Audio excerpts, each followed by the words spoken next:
हरे कृष्णा, राधे राधे। स्वागत है आपका कन्हैया स्टोरी की आध्यात्मिक यात्रा में। आज इस वीडियो में हम आपको एकादशी व्रत के उद्यापन के व्रत की विधि बताएंगे। एकादशी का व्रत एक तप है, तो उद्यापन इसकी पूर्णता है, क्योंकि कोई भी व्रत तभी पूर्ण माना जाता है जब आप उसका उद्यापन कर लेते हैं। प्रत्येक व्रत के उद्यापन की अलग अलग शास्त्र सम्मत विधि बताई गई है। इसी क्रम में एकादशी व्रत के उद्यापन की व्रत विधि इस प्रकार से है। वर्ष भर के 24 एकादशी व्रत जिसने कर लिए हों उसको व्रत का उद्यापन अवश्य करना चाहिए। जिसने एकादशी व्रत अभी शुरू नहीं किया है लेकिन आगे से शुरुआत करनी है, तो वह भी पहली एकादशी से व्रत का उद्यापन कर सकता है। जी हाँ, एकादशी एक ऐसा व्रत है जिसका उद्यापन आप पहली एकादशी से भी कर सकते हैं, और उस उद्यापन के बाद आप 24 एकादशी व्रत रख सकते हैं। कुछ लोग साल भर केवल कृष्ण पक्ष के 12 एकादशी व्रत लेकर उनका उद्यापन करते हैं, तो कुछ लोग साल भर के शुक्ल एकादशी व्रत लेकर ही उनका उद्यापन भी करते हैं। अतः जैसे आप व्रत रखते हैं उसी के अनुसार आप उद्यापन अवश्य करें, तभी व्रत पूर्ण मिलता है।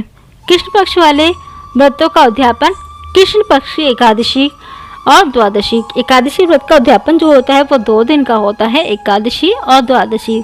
तो कृष्ण पक्ष वाले व्रतों का उद्यापन कृष्ण पक्ष की एकादशी द्वादशी को करना चाहिए, और शुक्ल पक्ष वाले व्रतों का उद्यापन शुक्ल पक्ष की एकादशी द्वादशी को करना चाहिए। दोनों पक्ष के 24 एकादशी व्रतों का उद्यापन किसी भी पक्ष की एकादशी द्वादशी को आप कर सकते हैं, लेकिन ये ध्यान रखना है कि आपको चतुर्मास में व्रत का उद्यापन नहीं करना है। चतुर्मास यानी कि आषाढ़ शुक्ल एकादशी से लेकर कार्तिक कृष्ण पक्ष की एकादशी तक आपको व्रत का उद्यापन नहीं करना है, क्योंकि इस समय भगवान शयन करते हैं क्षीर सागर में, तो इस समय आपको व्रत का उद्यापन नहीं करना है। देवताओं के प्रबोध के समय व्रत का उद्यापन उत्तम माना गया है, विशेषकर माघशीर्ष के महीने में, माघ के महीने में और माघ शुक्ल एकादशी के समय व्रत का उद्यापन करना सबसे श्रेष्ठ माना गया है। या फिर जब भी आप एकादशी का व्रत रख रहे हैं तो आप साथ के साथ व्रत का उद्यापन कर सकते हैं, चतुर्मास को छोड़कर। शास्त्रों के अनुसार एकादशी उद्यापन 2 दिन का कार्यक्रम होता है। पहले दिन एकादशी को व्रत के साथ पूजा होती है तथा द्वादशी को हवन करके 24 या 12 ब्राह्मणों को दान देकर भोजन करवाया जाता है। क्योंकि जितने व्रत आप रख रहे हैं उतने ही ब्राह्मणों को आपको बुलाना होता है, इसीलिए क्योंकि बड़े स्केल पर हो जाता है, इसीलिए आप जितने एकादशी आप व्रत रख रहे हैं तो साथ के साथ आप व्रत का उद्यापन भी कर सकते हैं। और ये ध्यान रखना है कि हर एक एकादशी पे आपको अलग पंडित बुलाना है, ताकि आपके 24 एकादशी तक 24 पंडित पूरे हो जाएंगे। अगर किसी एकादशी पे आप व्रत का उद्यापन नहीं कर पाते हैं कि कहीं आपको बाहर जाना पड़ गया, तो उतने ही पंडित और पंडितायन को आप उद्यापन वाले दिन बुला सकते हैं। एकादशी व्रत के उद्यापन का सामान वही है जो पूजा का सामान है, और आप आचार्य जी से पूछ सकते हैं, या हम इसकी आपके लिए अलग वीडियो बना देंगे। और ये ध्यान रखना है कि आपको 24 नैवेद्य चाहिए उद्यापन में। अगर आप 24 नैवेद्य नहीं बना सकते हैं तो हर एक एकादशी पे आप उद्यापन कर रहे हैं तो हर एक एकादशी पे आपको एक नैवेद्य जरूर भगवान जी को अर्पण करना है। अगर उद्यापन भी नहीं कर रहे हैं तो एक नैवेद्य का भोग लगाएं, तो वो 24 नैवेद्य आपके पूरे हो जाएंगे, और आप उद्यापन वाले दिन एक नैवेद्य भी बना सकते हैं। उद्यापन की शास्त्रोक्त विधि इस प्रकार से है। दशमी तिथि के दिन एक समय भोजन करें, क्योंकि एकादशी का व्रत दशमी तिथि से ही शुरू हो जाता है।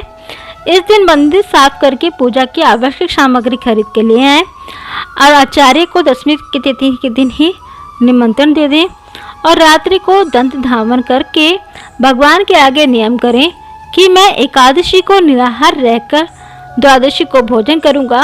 हे पुंडरीकाक्ष भगवान, मैं आपकी शरण में हूँ, अब आप शयन करें। फिर एकादशी तिथि को प्रातःकाल स्नान आदि से निवृत्त होकर व्रत करें। संध्या करके नदी तालाब में या घर पर ही शुद्ध जल से स्नान करके पितरों का तर्पण कर, और फिर पूजा की सामग्री इकट्ठी कर लें। 24 नैवेद्य या जितने भी आप एकादशी पे उद्यापन कर चुके हैं उसके अलावा जितनी आपकी एकादशी बची हैं उतने नैवेद्य है आप जरूर बनवा लें। कुछ लोग क्या करते हैं कि एक ही मिठाई ले आते हैं, उसको 24 जगह रख देते हैं। ऐसा आपको नहीं करना है। खीर, पूरी, दही बड़े कुछ भी हो, नमकीन या मीठा, लेकिन आपको 24 आइटम जरूर रखने हैं। और फिर गुरु आचार्य पंडित को बुलाएं, जो भी वेद वेदांत को जानने वाले हों। उनका आदर सत्कार करें, प्रणाम करें, उन्हें तिलक लगाएं और उन्हें वस्त्र आदि दान दें और कहें कि हे आचार्य, मेरा यह हरिवासर से संबंध रखने वाला व्रत जिस तरह से संपूर्ण हो ऐसा उपाय कीजिए। पूजा करें, सबसे पहले गणेश जी का स्मरण करें और संकल्प लें। उसके बाद गणेश जी को धूप दिखाएं, दीप दिखाएं, नैवेद्य अर्पित करें, पान अर्पित करें और फिर उसके बाद षोडश मातृका का पूजन करें। षोडश मातृका के लिए एक कटोरी में रोली से 16 तिलक लगाएं और गणेश जी की तरह उनका पूजन करें। क्षेत्रपाल का पूजन करें, क्षेत्रपाल के लिए कटोरी पे त्रिशूल बनाएं और उसका फिर उनका पूजन करें। विष्णु नारायण का पूजन करें और फिर जो भी भूल चुक हुई है उसके लिए क्षमा मांगे।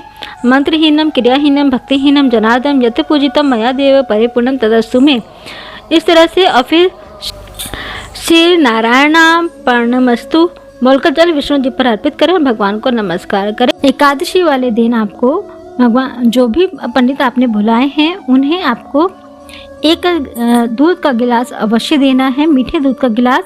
उसमें अगर आप दूध का गिलास नहीं दे रहे हैं, दूध का पैकेट दे रहे हैं, तो चीनी गिलास में चीनी भर कर दें और दूध का पैकेट अलग से दें और आचार्य को दक्षिणा देकर विदा करें। एकादशी उद्यापन का श्री विष्णु पूजन संपन्न हुआ। मूर्ति को वहीं विराजमान रखें, अभी विसर्जित नहीं करना है। और फिर रात्रि को जागरण करें। जरूरी नहीं है आपको पूरी रात जागना है, जितनी भी आपकी सामर्थ्य हो उसी के अनुसार आप प्रभु का स्मरण करें, 10 मिनट 15 मिनट, लेकिन प्रभु का स्मरण अवश्य करें। और फिर द्वादशी तिथि को नित्यक्रम आदि से निवृत्त होकर, स्नान आदि से निवृत्त होकर हवन दान ब्राह्मण के भोजन की तैयारी करें। आचार्य का स्वागत करें, उनको तिलक लगाएं और वेदी बनाकर पूजा करें। और फिर गोदान करें और अगर सामर्थ्य हो तो निरोगी गाय के साथ दूध दूहने वाले बर्तन का भी दान करें, क्योंकि गोदान करने से आपको वैकुंठ की प्राप्ति होती है एवं स्वर्ग मोक्ष की संपूर्णता प्राप्ति होती है। और फिर ब्राह्मणों को दान दें, अन्न वस्त्र दान जो भी आपकी सामर्थ्य है उसी के अनुसार दान करें। लेकिन ये ध्यान रखें कि जो भी ब्राह्मण आप बुला रहे हैं उन्हें टॉर्च और छाता अवश्य दान करें एवं ब्राह्मणी को जो भी आपकी सामर्थ्य है उसके अनुसार आप दान दे सकते हैं। यदि वो ब्राह्मण अच्छेद्र वस्तु बोल दें तो उपरोक्त पूजा विधि में हुई सभी गलतियां आपकी क्षमा हो जाती हैं और व्रत आपका अवश्य ही पूर्ण हो जाता है। फिर स्वयं भी बंधुजनों के साथ पारण करें और प्रसाद ग्रहण करें और भोजन करें। यह एकादशी के व्रत के अध्यापन की विधि पूरी हुई। तो ये थी एकादशी के व्रत के अध्यापन की विधि। तो ये आपको वीडियो कैसी लगी नीचे कमेंट बॉक्स में लिखकर अवश्य बताएं। राधे राधे।